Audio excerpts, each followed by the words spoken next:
پیارے دوستو، آج کی اس ویڈیو میں ہم آپ کو ایک سچا واقعہ بتانے والے ہیں جس میں ایک عورت کی شادی ایک نامرد آدمی سے ہو گئی۔ اس کے بعد اس عورت نے اس آدمی کے ساتھ جو کچھ کیا اس کے بارے میں جان کر حیران ہو جائیں گے۔ اس لیے دوستو، آج کی یہ ویڈیو آپ سبھی کے لیے بہت ہی زیادہ خاص ہے۔ خاص کر کے شادی شدہ لوگ اس ویڈیو کو آخر تک ضرور دیکھیں، اور اگر ویڈیو اچھی لگے تو اس ویڈیو کو ایک لائک کر کے چینل کو سبسکرائب ضرور کر لیجئے گا۔ تو چلیے شروع کرتے ہیں آج کی ویڈیو۔ دوستو، سچی حکایت اور نصیحت کی کتاب سے یہ واقعہ آپ کو بتایا جا رہا ہے۔ ایک صاحب کہتے ہیں کہ میں ہر جمعہ کو صبح فجر کی نماز کے بعد اپنے والد صاحب کی قبر پر جایا کرتا تھا اور ان کی قبر پر جا کر فاتحہ خوانی کرتا تھا، اور اس کے بعد میں وہیں سے اپنے کام کی طرف نکل جایا کرتا تھا۔ ایک بار ایسا ہوا کہ میں جمعے کے روز صبح فجر کی نماز کے بعد قبرستان گیا۔ میں نے جیسے ہی قبرستان میں اپنا پہلا قدم رکھا تو میں بہت حیران اور پریشان ہو گیا، کیونکہ اس دن قبرستان میں ایسی خوشبو آ رہی تھی کہ ایسی خوشبو میں نے آج تک کبھی نہیں سونگھی تھی، اور نہ ہی ایسی مہک میں نے اس سے پہلے محسوس کی تھی۔ آج میں نے اس نئی خوشبو کو قبرستان میں محسوس کیا تھا، اور اس خوشبو نے مجھ کو بے چین کر دیا، کیونکہ وہ خوشبو کسی بھی طرح سے اس دنیا کی خوشبو نہیں لگ رہی تھی۔ خیر، اس کے بعد میں اپنے والد صاحب کی قبر پر پہنچا اور فاتحہ خوانی کرنے لگا۔ اس کے بعد میں نے دیکھا کہ میرے والد صاحب کی قبر کے فاصلے پر ایک نئی قبر بنی ہوئی ہے۔ اس پر تازہ پھول اور نئی چادر رکھی ہوئی ہے۔ اس سے اندازہ لگانا مشکل نہیں تھا کہ یہ قبر 2 یا 3 دن پہلے ہی تیار کی گئی ہے۔ اس کے بعد جب میں نے والد صاحب کی قبر سے فارغ ہوا تو میں واپس جانے لگا۔ پھر میں نے سوچا کہ کیوں نہ اس نئی قبر پر بھی دعائے مغفرت مانگ لوں۔ یہ سوچ کر میں اس نئی قبر کی طرف چل پڑا اور وہاں جا کر مغفرت کی دعا مانگنے لگا۔ دعا کے دوران میں نے محسوس کیا کہ جو خوشبو میں نے قبرستان میں داخل ہوتے وقت محسوس کی تھی، وہ خوشبو اس قبر سے آ رہی تھی۔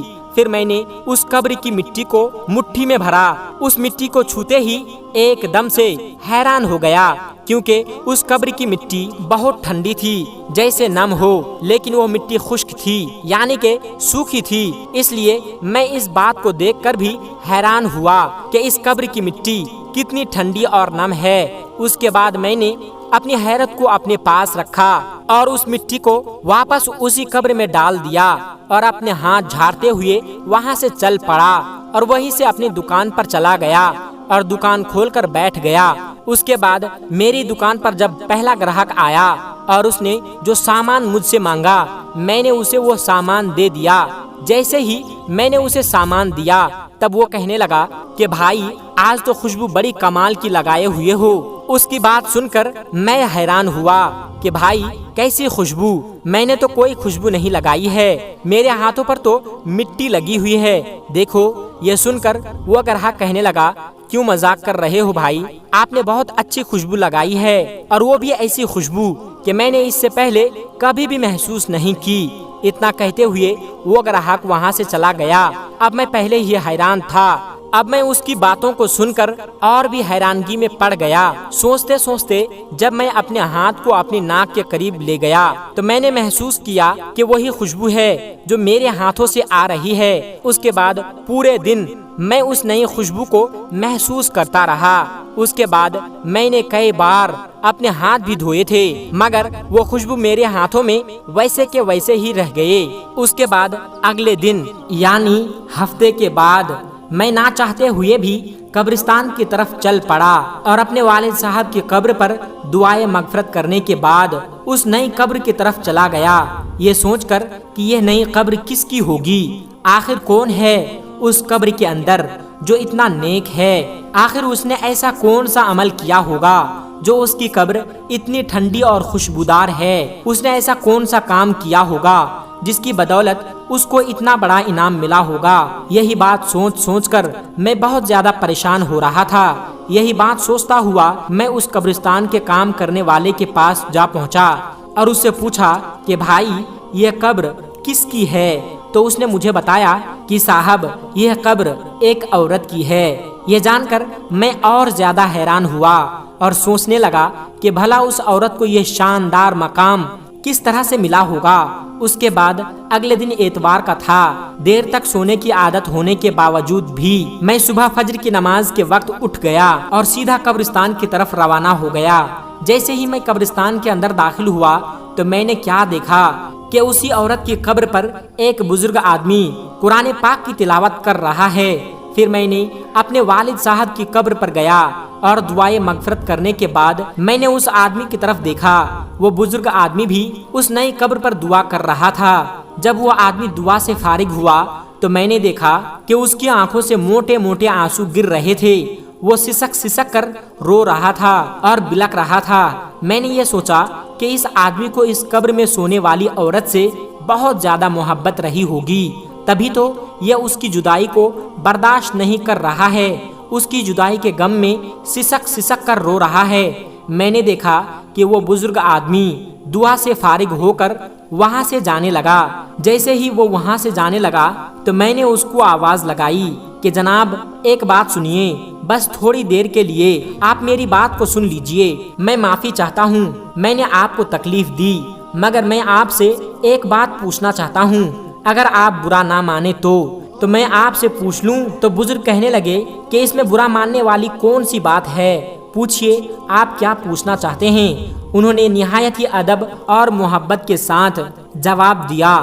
میں نے کہا جی شکریہ آپ کا۔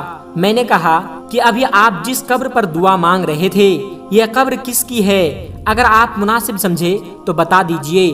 تو وہ بزرگ کہنے لگے کہ جی آپ یہ کیوں پوچھ رہے ہیں؟ تو میں نے کہا کہ دراصل اس قبر سے آنے والی خوشبو نے مجھے بے چین کر دیا ہے۔ اس قبر کی ایسی خوشبو میں نے آج تک کہیں پر بھی دوسری اور محسوس نہیں کی۔ مجھے یہ خوشبو اس دنیا کی نہیں لگتی ہے۔ میں آپ سے یہ کہنا چاہتا ہوں کہ صاحب قبر نے ایسا کون سا عمل کیا ہے جس کی وجہ سے یہ مقام ملا ہے کہ اس کی قبر بہت ہی ٹھنڈی اور خوشبودار ہے۔ یہ سن کر اس بزرگ نے ٹھنڈی آہ بھری اور کہنے لگے کہ قبر ٹھنڈی اور خوشبودار کیوں نہ ہوگی، اس نے اللہ کو راضی ہی اس طرح سے کیا ہے۔ جی میں یہی تو جاننا چاہتا ہوں کہ اس نے ایسا کون سا عمل کیا ہے، ایسا کون سا کام کیا ہے جس سے اس کو یہ انعام ملا ہے۔